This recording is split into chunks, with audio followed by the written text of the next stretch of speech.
Guidance is internal. Ignition sequence starts. 5, 4, 3, 2, 1, 0. All engine running. Liftoff. We have a liftoff.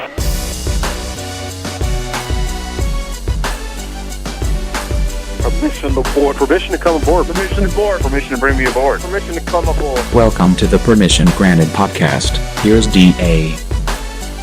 All right, welcome back, everybody, to the freshest Permission Granted podcast. Number 52 here. This is a very special edition because it means we've hit the annual anniversary. Yes, 1 year full of the Permission Granted podcast, all the stuff that's bonus content for you, the listeners of the DA Show here on CBS Sports Radio, available on Facebook, facebook.com/The DA Show, on YouTube, youtube.com/The DA Show. We always tweet them out as well, DA on CBS, and as I mentioned before, YouTube, Facebook, and SoundCloud. So this is cool. We'll talk to Mraz coming up here in a little bit. Also, James Ward's going to stop on by later on as we get ready for football season. But we know we've got a lot of soccer fans that listen to the show as well, because I'm a soccer fan myself, and we always have one or two listeners that try to pry in a soccer question, whether it's English Premier League or MLS, and we try to get to it, always want to give a forum, but can't always give as much time as I'd like because, well, certainly now it's football season. Well, the EPL season has just opened up. MLS is coming down the home stretch. So joining me here on the show, this is very cool, JJ Devaney, who's the co-host of the Caught Offside podcast on ESPN New York.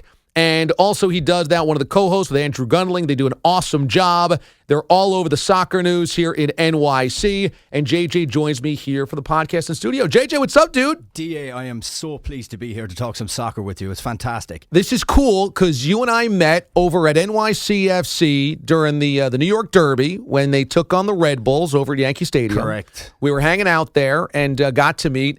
And, you know, that was my first chance to watch NYCFC. I've been to Red Bulls games, know a bunch of the guys over there for the Red Bulls, you know, and I had worked for the New England Revolution. I had done stuff for the Kansas City then Wizards and now Sporting. So I had a pretty good sense of MLS.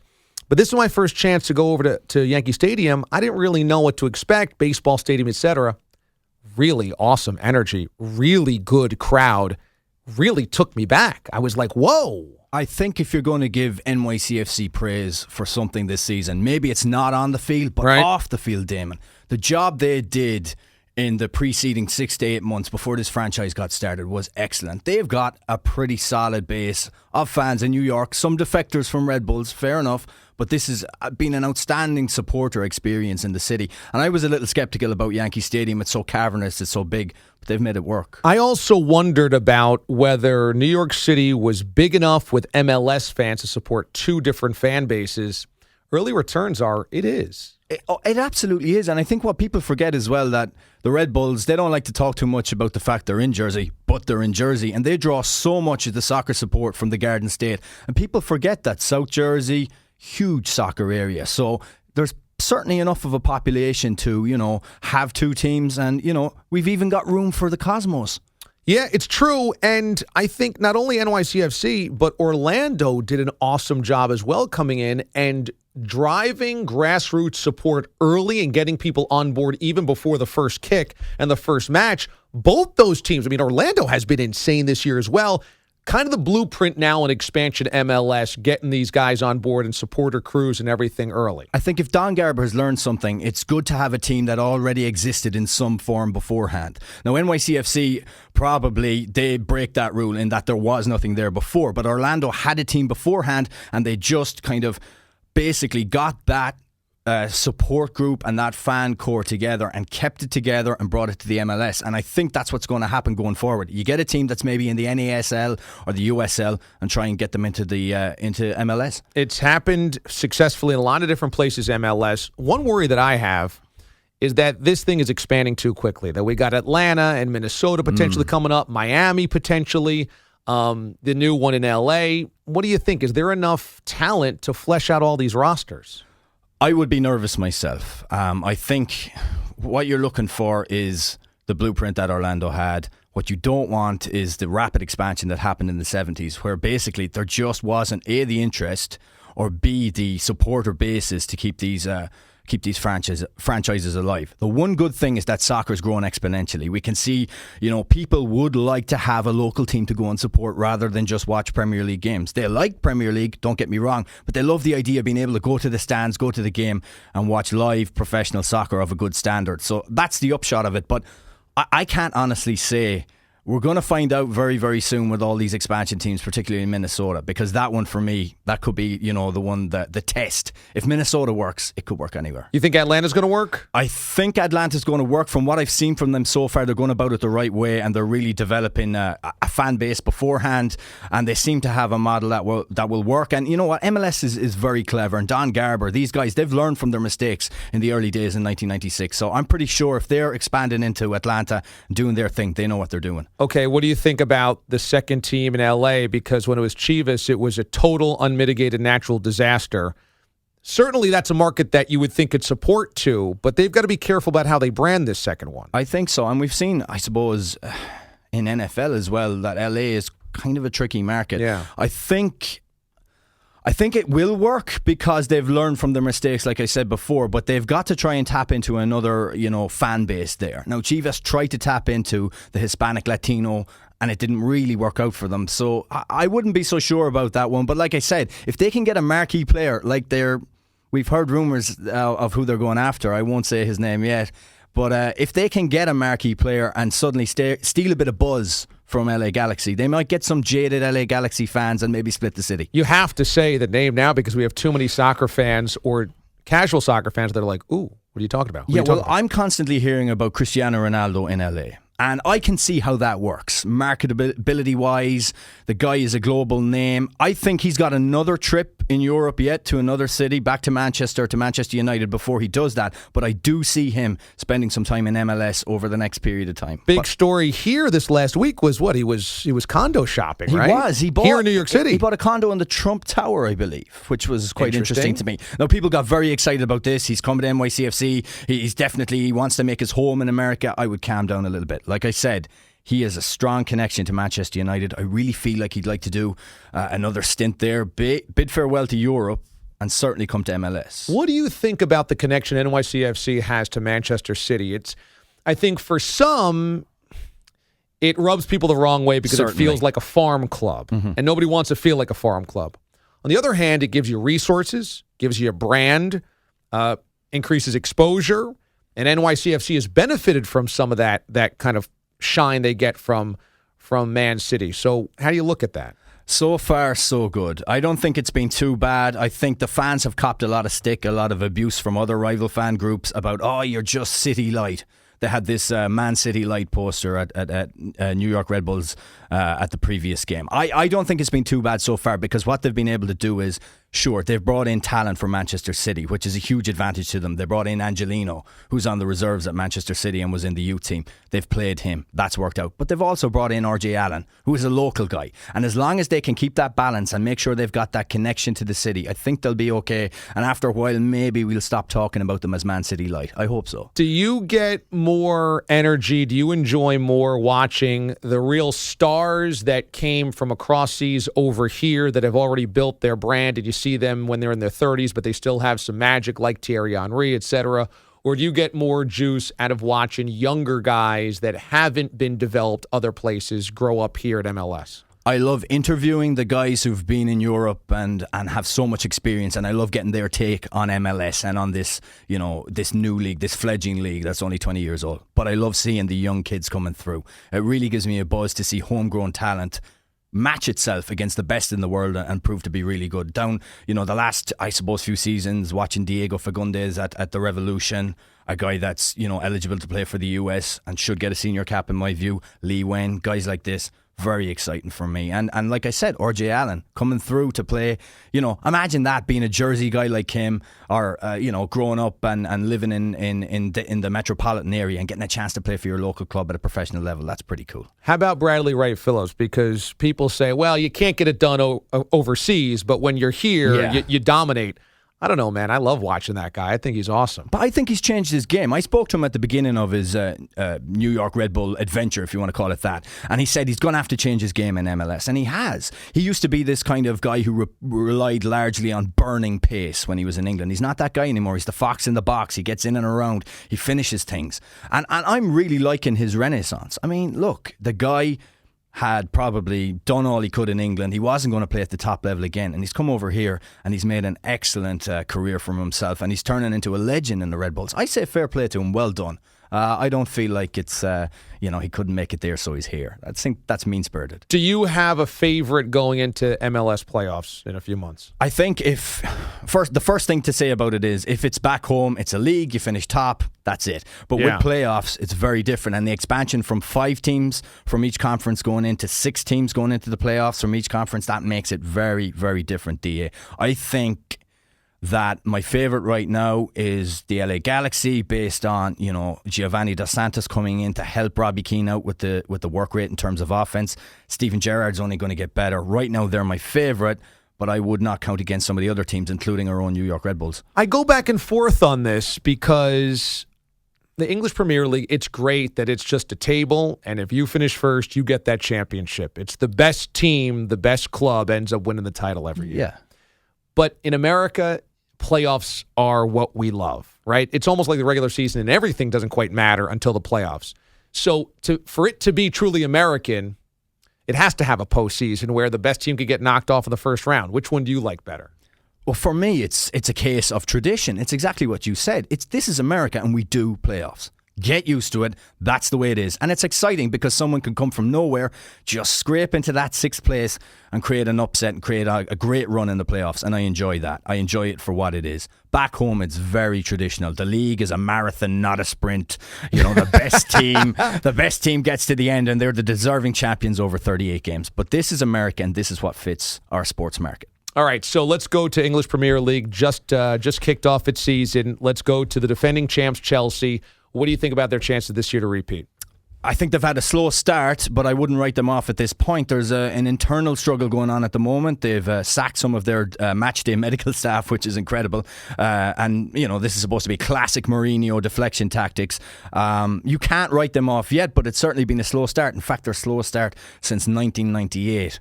So alarm bells will be ringing a little bit, but I feel like they're going to do a little bit more business before the transfer window ends. So I think they could have another centre half coming into the team, possibly Stones from Everton. I think they'll be okay, but right now they're not my favourite. Now, they've only played 2 matches, right? 2 matches. So that's crazy that this is the slowest start in 15 years. It's only been 2 matches? That's the way people talk about it. You've got to remember Mourinho's dominance as a manager in the EPL. So we always talk about fast starts.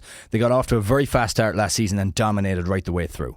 So that's what people are thinking about when they think about Chelsea. So any little wobble, it gets talked about. As a manager, is he crazy or crazy like a fox? Crazy like a fox, always. There's always some method to things he does. People don't like him. They can call him rude and boorish, mean-spirited. He's had a go at many different managers and many different spats down the years. But for me, I think he's crazy like a fox. Look at his record, DA. It's incredible. It's incredible. Yeah. Incredible. Who is maybe a little bit of a sleeper team you're keeping an eye on that might make a move this year in the EPL? That will improve themselves. For me, it's going to be Swansea. I think Swansea, they flew under the radar last season. They're the small little town in Wales. Not so long ago, they were in the 4th tier of English football, the 4th division. And I've just watched them get better and get better under the stewardship of some excellent managers. And I think they're going to be a team that's going to creep up and possibly finish 6th or 5th. Outside of that, I think Southampton, they've had a shaky start, but I think they'll be okay. Everton are a team for me that if they can keep their guys fit, they're going to challenge for a top 4. Manchester United has the brand. That is the New York Yankees of international soccer. They're obviously going to be right in the mix. They're in the mix every single season. What's their key this year in 2015-2016? Their key is, I guess, the signings that they've made can hit the heights that the hype has been built up over the preseason. They've made some big signings. Morgan Schneiderlin, Memphis Depay in particular, who scored 2 goals tonight for Manchester United in their Champions League qualifier. Those guys, if they can hit the ground running and do the opposite of what Angel Di Maria did for United last season, which was just have the most awful season and then be sold to Paris Saint-Germain. If they can hit the ground running, United are going to be okay. They're going to be a force. And look, they've played badly over 2 games and they've still got 6 points. That bodes well. Where do you put Messi all time right now? I mean, already he's one of the greats of all time. Absolutely, DA. For me, you see, you got to remember, I never got to see George Best other than a highlight reel. Okay. I never got to see Pele other than a highlight reel. So for me, you're talking about Zidane, Ronaldinho, and I think Messi's better than all of them. I think at 27, 28, right now, we are seeing the greatest to ever play the game. You got to factor in all the modern obstacles. The game's got so much more quicker. Fitness levels are so much higher, and this guy's got everything. Season upon season, his numbers are ridiculous. I don't even get into the Messi-Ronaldo argument, DA. Messi is the best. Yeah, it's really not an argument right now. Not for me. And Ronaldo's an incredible player. That's not to diminish him at all. But this is how good Messi is. And we are blessed that we get to see him through his youth, his peak years, and we're going to have all this stuff on record. He probably has a good 5 years at this level, don't you think? I think he does, and I think the way he looks after him, the way he looks after himself, and also the fact he's never had a really major injury issue. That's huge. You don't pop your cruciate, you don't tear a hamstring seriously, you've got a chance to go deep into your 30s, and this guy will. What the hell has happened to Mario Balotelli? Because, okay, for Italy, this guy was a superstar. He was an international. He was the most polarizing figure in soccer, but he was great. And now I don't know what to think about where his career is going. At one point, he looked like Wesley Snipes in Demolition Man, and he would stand there like a statue posing after goals. And now I'm wondering where the heck his career is going to go. Well, he's not going to do any posing if he's not on the field. And certainly when he's on the field, he's not scoring any goals. I mean, one Premier League goal last season was just a terrible return. Can you believe that? A huge risk was taken. Listen, we always talk, particularly in American sports, about young guys coming through and attitude and getting money too quick, big money too quick. He turned 25 last Monday. Think about that. Only 25? Only 25. Oh, my gosh. Yeah, it's crazy. Wow. And he is in a position now, a crossroads at his career, where people are talking about him coming to MLS at 25. I say don't come, because you got to work hard in this league. He doesn't work hard. That's the simple thing that's never been added to his game by any manager, including the aforementioned Jose, who had him at Inter Milan and just couldn't deal with him, got rid of him. This guy hasn't got the attitude, the maturity, or the work rate, and work rate is key in soccer. What do you think about Jurgen Klinsmann's job with the national team? I think I don't see a pattern to what Jurgen is doing. That's my real worry. I see a lot of guys brought into the squad then suddenly omitted. I see some guys come in from college soccer, like Morris did, who's not a pro, and suddenly he's playing in these high-profile friendly games, and then he doesn't go to the Gold Cup. Now, I understand that was because of an injury, but it's still a strange selection on Jurgen's part. You don't sack him after what happened in the Gold Cup in the summer. You just don't. That's not the way things work. You give him time. But I'd like to see more of a progression. I want to see this team get better and better. Big question for me was, do you think this team has got better since its elimination in the World Cup last summer in 2014 to this summer? And I'm not sure that they have. I'm not sure either, but it has gotten better since he took over, right? Yeah, I think he took over in 2009. Yeah, it was back in 2010, I think. Okay, so let's say he's got 5 years now. Yeah, it was after the South African World Cup he came in. So that was I can't put I think it was 2011.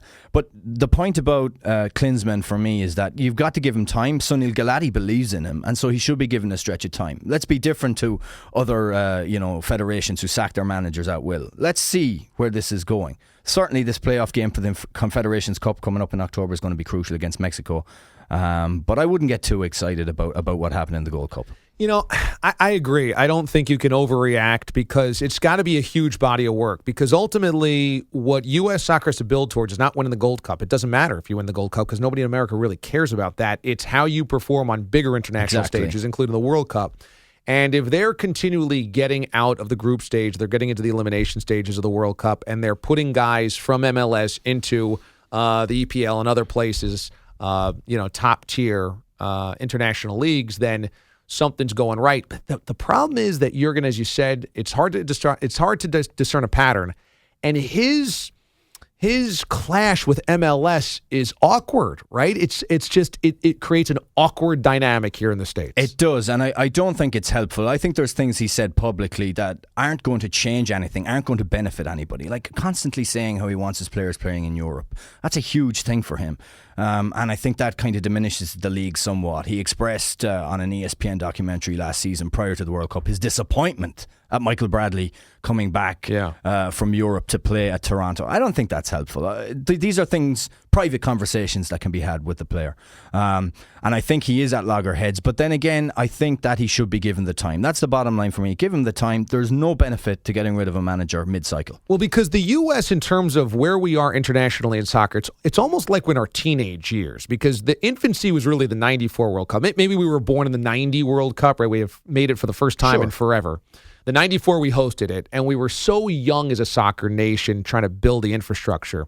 Now we're probably in our teens, and so it's very, it's a little helter-skelter, a little unpredictable, like a teenager might be. We're finding ourselves, basically, like any teenager does, trying to find that route, that path. It's a good analogy. And don't forget that when we had the World Cup in 94, we didn't have a domestic league here in the US. Yeah. That was the deal that was made. You get your domestic league and then you can have the World Cup. Promise us you'll make a domestic league was the deal that was done with FIFA. So we're in the very early stages. I think Jurgen could do a little bit more to get behind this league, MLS. I mean, he picked so many players in his squad. Yeah. I mean, he has to now.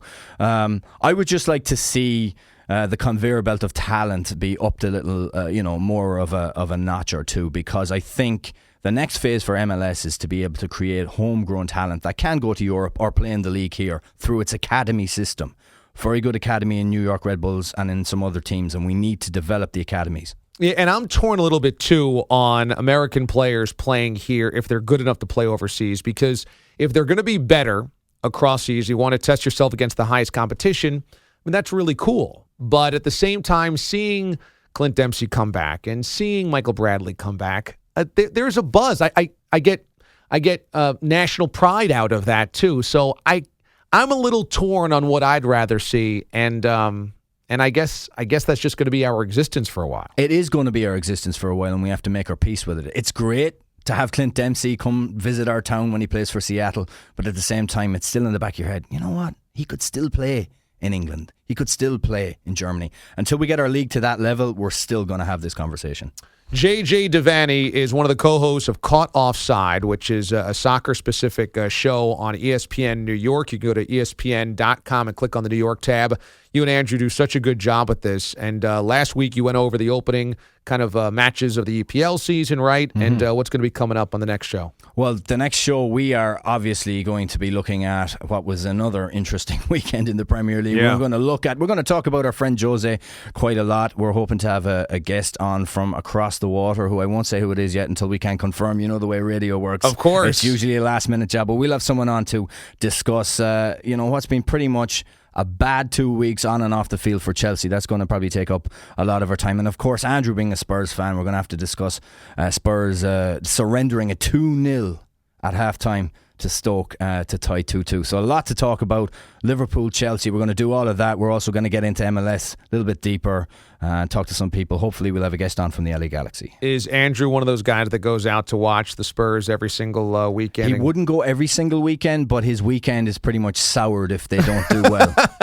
He is a grumpy man at the best of times, but when Spurs don't do well and the Eagles don't do well, look out. Check it out. It is the Caught Offside show on ESPN New York. Follow JJ on Twitter at JJ Devaney. Hey, dude, let's do this again, man. This was a lot of fun. You can have me on anytime. It's so much fun to talk soccer on a Tuesday. This is good stuff. All right, JJ Devaney joining us here on the Permission Granted podcast. Coming up here next, we've got Mraz standing by. Thanks to JJ Devaney for joining us here on the DA Show's Permission Granted podcast. Hopefully, if you're a soccer fan, you enjoyed that.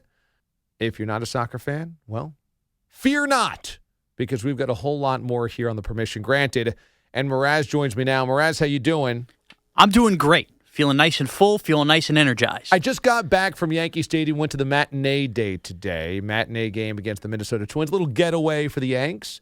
I enjoy the matinee days because I can go out to the ballpark and then come right here for work. So it helps because when we're on the air, can't oftentimes go to one of the evening games. Must be nice. Must be nice. It's very nice. And I had texted you, what do I eat here? Because as a Mets fan, I know Citi Field's cuisine inside out. I didn't know what to get at Yankee Stadium. Had only been there a couple of times. And I was out there, remember, for I was tracking A-Rod 660. Right, eating the ice cream pop down the center field concourse. Earlier in the season, but I don't think I ate anything there. I think I had remember I had the hot dog outside. Right. I had the Subway And hot dog. you had ice cream, didn't you? Yeah, I had the ice cream inside, hot dog outside.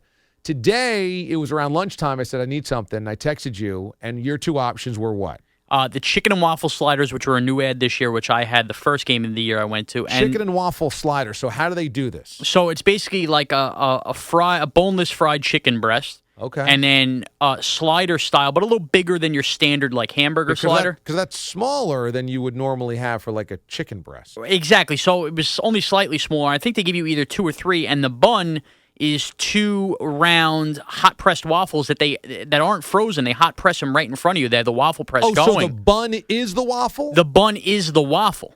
So it's like 2 waffles with the chicken in between. And again, it's not like they're popping Eggos out of a toaster. They're pouring this right in front of you. They're making the hot press. And the press has the little Yankee logo on it and stuff. So it's very fresh and it's very delicious. And how many do you get? It's either 2 or 3. I forget. I got it back in April, but I thoroughly enjoyed it. And I had it like you did. I went to a 1 o'clock game. So you get in the park like noon. You almost look at it as like a Yankee Stadium brunch. Yes, Yankee Stadium brunch. Okay, I did not do that. Then your other suggestion was? The Carl's Philly cheesesteak, which, they call it the New York cheesesteak, but it's your standard Philly cheesesteak style. But Carl's is a moving food truck here in New York who makes excellent cheesesteaks, and that's been a staple. A lot of times these Yankee Stadium restaurants, more so than other stadiums, they change a lot. You know, like they have one season, they bring in a different vendor the next. This one has been a staple since the stadium opened in 2009. It's delicious.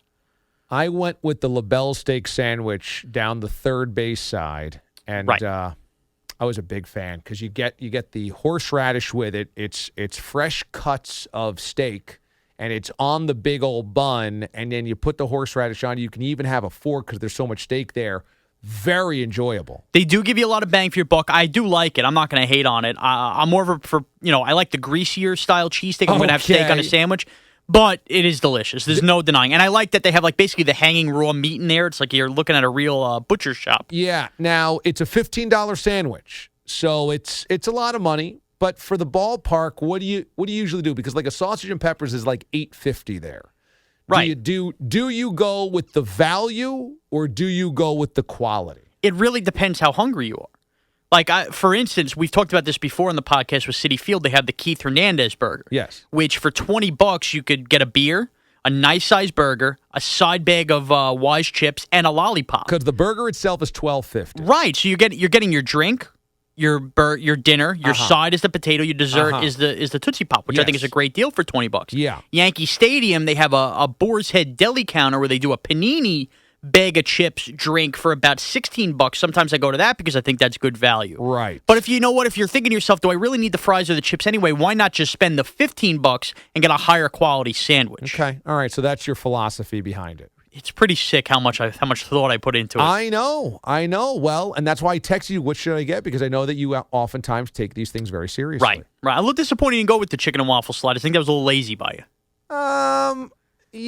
Chicken and waffles I've had before. They're not my favorite thing in the world. Okay. I like fried chicken a lot. I like waffles a lot. I just figured it was a novelty, you know? It is a novelty. To be fair, I had already spied the steak sandwich stand, and I was like looking at it when I got the text. You were hoping I would have said that for confirmation to you. A little bit, or you would have really blown me away with a suggestion. Okay. All right, fair enough. Totally fair enough. At least you didn't go with like the simple Johnny Rockets burger or something like that. I would never. Right. No, I would never do that. You get that at the mall food court. Don't need that at Yankee Stadium. I would never do that. One of the really interesting things the Yankee Stadium has that I haven't seen other places, so maybe other stadiums do this, I haven't seen it, is the bucket of sliders and fries. Yes. And you can actually, 10 sliders maybe in there? Yes, and what feels like 5 pounds of fries. I mean, I know it's probably not that much. But it's a big bucket. It's like a double bubble bucket that you'll see in the dugout. And then the bottom half is all fries, and the top half is all sliders. And what's amazing is that after a Yankee game or any game there, because they have the Pinstripe Bowl there that I've been to, they have the Stadium Series NHL that I've been to over there, no matter what, when you walk out of that stadium, there will inevitably be just buckets of half-eaten sliders and fries everywhere. It's like everybody tries this and goes like, I don't need all of this. Right. Now, the premise behind it is good because what you get a lot, and rightfully so, is when you bring families to games. You're always complaining about stadium prices and everything, and you should because it's ridiculous. So the Yankees, I'm sure other stadiums have instituted this, have tried with these buckets. They also do a chicken finger one to promote it like, okay, if you're going with, 3 of you, you guys could all split this for whatever it is, the $30 or maybe it's even cheaper than that. Yeah. But what you get is a lot of people looking at it like a man versus food challenge. How much of this can I eat? And inevitably, they never can finish it. Yeah, and I think that when you have a bucket of sliders and fries, inevitably sometime between like getting through half of it and then 75% of it, you're like, I don't want all of this anymore. I want to eat something else. Right. I want to go get ice cream. I want to go get popcorn. Maybe I'll have a hot dog. It's just like you just don't want that much quantity of any one thing, and there's so many fries and so many sliders. Right. It's just so much fried. Ugh. It's like doing the chicken challenge like we would in the DHO studios. Disgusting. It's a great idea in theory, but I just think in practice, nobody would ever eat all of that. Can't execute. Even I haven't tried to try that. It's a bucket. It's a heavy bucket. It's a very heavy bucket. You can lift weights just lifting it up. Yeah, it's a heavy bucket. With the summer coming towards an end, the one thing I'm really going to miss is the ballpark food because football stadiums, they don't have the same food that ballparks do because it's not about walking around and being casual and going to your seat and all this variety. It's like you get your hamburger, you get your cheeseburger, you get something, you go back to your seat and you're watching your football. Mostly the food that you eat at a football game is during the tailgate. Well, I think the majority of football stadiums cater that, know that the food's in the tailgate, so they don't put as much time and emphasis into the food. There's no emphasis in football food, at least not around here at MetLife. Even when you go into like the basketball and the hockey arenas as well, too. Like Madison Square Garden here, they revamped it. The food there is just your same old standard. Here's a hamburger, here's a hot dog. They have a couple cute creativity. Things. No, baseball has the most creativity when it comes to eating a ballpark. Yeah, because look, I guess that hot dog collar that is at Lambeau. That's right? Lambeau, but you don't see football stadiums do that. They're the one who's really ventured out. Right. When you see the 15-foot hot dog with the chili and the cheese and the bacon, that's always a baseball thing. Well, I also think that has to play to the fact that baseball is a more laid-back sport to watch in person, where football, you're constantly up, or basketball, hockey. I think baseball, the whole idea is sit back, relax. You're going to cheer how many times during a baseball game? You have a little rally going on. A lot of it's relaxation time. You're just going to stuff your face and have beers. Yeah, and it's more prone to walking around the ballpark and picking this and looking at that, and you're taking a stroll and you can surf all the options. To walk around an entire football stadium during a game could take you more than a quarter, maybe a half. Plus, baseball tickets are generally a lot cheaper than football tickets. Right. Why the heck would you want to walk around a football stadium the entire time? Right. Like, I'm going to Dallas in a couple weeks. I do want to walk around and check out the stadium. I'm going to go in at least an hour and a half before kick to do that because I'm not doing that during the game. Yeah, you're going to Dallas. You're going to go see Jerry's World. I cannot wait. 3 weeks away. 3 weeks from my flight in like 2 days here. Okay. All right. Are you going to wear Giant stuff down there? Absolutely. Basically, my entire suitcase will be Giant stuff except for I'll bring like 2, Western-style button-downs for a couple country bars I plan on hitting up. Western-style country little bars. Patterns, not really totally flannel. I don't really know how to describe them. What's your game day outfit going to be? My game day outfit will be, it's going to be too hot for Zubaz, otherwise I would have definitely worn the Zubaz in. Oh, will it be too hot? It's September in Dallas. It's still going to be hot. All right. I'm going to be wearing my Odell Beckham jersey. Is it a day game or a night game? No, it's the Sunday night game. So it won't be too hot. But I'm going to be walking all day around. We're parking. We got bars to hit up for the 1 o'clock games and stuff. Are you worried about sweating down there? Yeah. I don't need to be boarding a flight and eating a gallon of baby powder the next morning. I don't need that. Okay. But the Zubaz, don't worry, they'll be in play. I have, for Christmas, I got gym, workout shorts that are actually like Giants training practice shorts. Okay. So I'm going to be the loser wearing those. Odell Beckham jersey. You're going to be wearing training shorts all day. Yeah, like gym shorts. So it's comfortable. It is comfortable, but it's... So you were promoting Zubaz, but I can't wear the gym shorts. Yeah, because I think that Zubaz are novelties. It's like, whoa, you've got throwback cool Zubaz. Gym shorts are just like you've kind of given up on life. No, not when they're nice giant ones. They're like $40 shorts. Just trying to support the team, man. All right. Okay. So the Odell Beckham, standard Giants hat, but I will be also doing eye black. You're going to go eye black. I'm going to go eye black. I'm going to go eye black. I also have my favorite, my Dallas Sucks winter hat, but A, it's too hot for that. B, I want to be at least semi-nice to the people because I feel like I'm going to have a nice weekend. Do you plan on getting any friendly fire, brushback from Cowboys fans? I'm sure I will. I will not be rude in any way, but I will cheer on my team. Like, we make, a big catch, let's go, boys. I'm standing up cheering. If somebody gives me lip back, I'm not a fighter. I'm just going to enjoy the game. Everybody's entitled to cheer for their team. That's the way I look at it. Okay, but you're not going to, I hope you're not rude. I will not be rude. If anything, I'm one, hey, everybody, let's have a beer together. Let's enjoy. And I will have a Cowboy fan with me, so that's good. Okay, that is good. Because the one thing I don't like, I think New Yorkers in general, we have a really terrible reputation around the country as obnoxious and loud, and we come into your stadium and we're disrespectful, etc. And I don't know, we all don't feel that way, but there's a large majority, like, that's our reputation, that do. And I just could see the Giants going up, 27-23, fourth quarter, and you being a little tipsy and taunting pointing and, getting into a real fracas. No, I'm going to be professional and cordial. I've already been vetoed, too. My plan was to buy a couple of those car flags, like the Giants car flags, and as soon as we get the rent-a-car, have them driving around all weekend and drive them into the stadium, but my wife has already told me, ex-nay, we're not doing that. Absolutely, we wear the Giants colors, but we're not having the rent-a-car vandalized. Because you're worried about getting keyed or getting egged or something like that. Exactly, which makes sense. I understand. But this is the first time I'm ever doing a Giants road game. You know me, no bigger Giant homer than me, even though I gave up the season last week, but I'm ready to go. This is your first roadie, huh? Yeah, I went to the Dolphin game a couple years ago, but that was a Thursday night. It didn't conflict with the Giants. This is my first non-MetLife Stadium or Miami game here. But when you went to Miami, the Giants weren't playing. Exactly. That's my point. So this is your first Giants road game. First Giants road game, yes. Excited. Can't wait. Okay, so you're fired up about it. Can't wait to see how they tailgate in Dallas, too. Yeah, I'll be interested to see. I'll be interested to get your take on the fans, on the stadium, on the scoreboard, on the tailgate, on all that. You haven't been to Jerry World yet, right? No. Well, I'm sure when we come back, we'll do a full hand account on my thoughts on Jerry World. Yeah. Today when I was at the Yankee game, there was a couple of guys behind me. They actually happened to be Twins fans. 2 guys, 2 girls, and one of the Twins fans, one of the guys was explaining everything to his girlfriend because she had never been to a baseball game before. And I'm talking about, like, how many foul balls you're allowed to have in an at-bat. Wow. And how many outs are in an inning and all this stuff. And I felt like that's the right thing to do is, like, teach your girlfriend what's going on. But it got to the point where he was also trying to, like, educate on the history of the game and, like, really being a know-it-all. No, yeah, baby steps there. Just get the nuts and bolts there. She really wants the history. She'll figure it out on her own after that. It was almost like, he was doing a solid, but he was getting off on being the expert. And he really didn't know a lot. Oh, so he was trying to play. So this had to have been not a girl he's been seeing for a long time.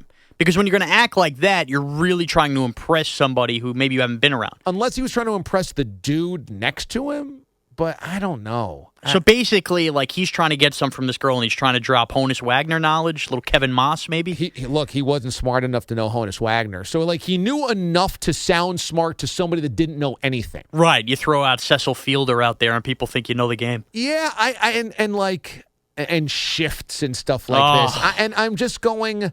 Am I annoyed because I'm in sports and so everything he's saying is so redundant? Or am I annoyed because there's only so much you should teach a person at a game? I almost feel like in that situation, we've all heard it. The guy with his girlfriend who's trying to be the sports expert. Right. I've done it with my wife, Danielle, in the early days when we dated, but now I look back, I don't know if I came across as annoying, but I'm glad I did it because... she knew. Like, I'll never forget taking her to her first Ranger game. She thought it was hysterical, the idea that you get a penalty, you get put in the penalty box, like you get punished.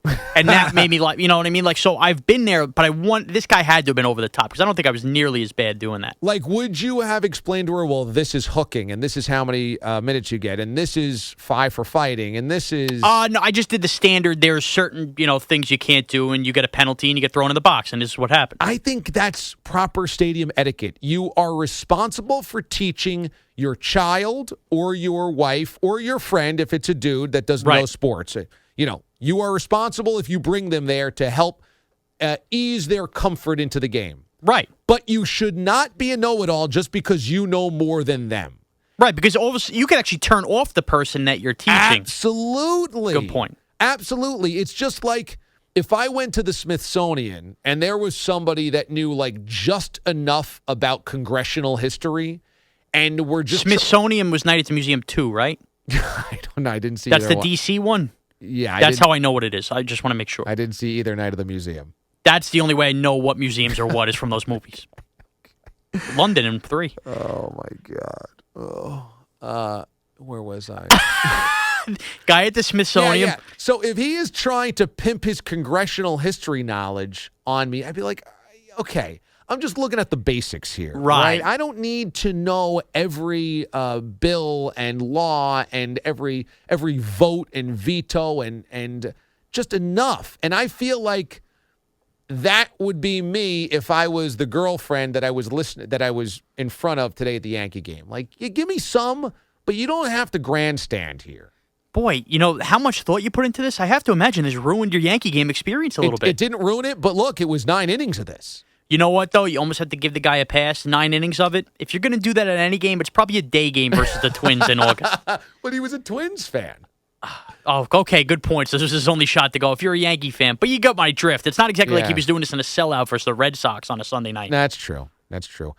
Before I let you go, I can't believe you puked in the garbage can last night. I wouldn't call it puke. I would call it vomit. I think there's a distinct difference. What's the difference? A puke is a lot of substance. You know, you get peas and carrots you haven't seen since 1993 come out. A vomit is more of a liquidy brown, quick throw up, if you will. I don't know if that's true. I don't know what happened to me. I had just had my milky 2 to 3 times a day. You got to have the shake. And then you describing that hotel in very great detail.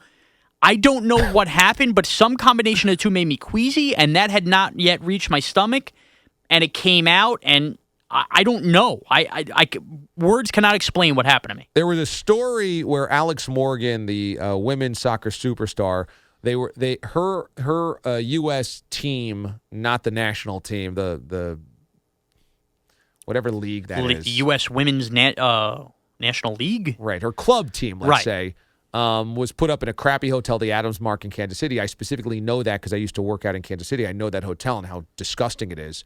And so she had tweeted how miserable it was because they had bed bugs and whatever. And she was saying, like, if this league wants to be legitimate, we need to have better hotels and accommodations for the players, which she's right. And so I was just kind of describing my haunted hotel imagery because I know that hotel, and I've stayed in some really crappy hotels. Like, me and my boys always do one college football trip a year. A couple of years ago, we went down to Texas A&M, and we got a hotel late, and everything was booked in the entire place.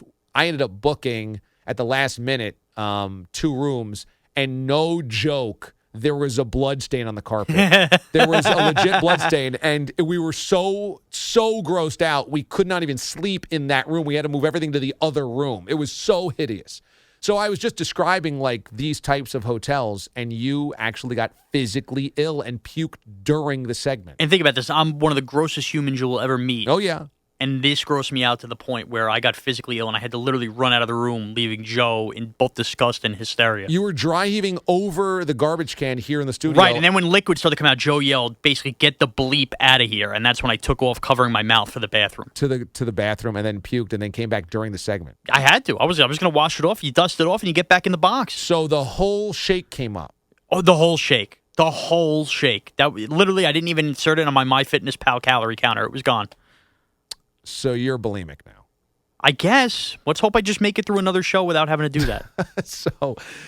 So this is a great diet plan. You drink the shake, I make you puke, you vomit it up, and then you don't have to worry about the calories. I'm going to start doing that on football Sundays when I stuff my face. You just call me, or just listen to that segment. That's it. That'll get the wings and nachos up. You got James coming up here? No, I don't, because we went 20 minutes. So you might want to tape a different ending here. Okay. All right. This was side B. So why don't we tape an exit, and I'm going to take out what we're discussing right now. Is Ward going to be okay with not doing?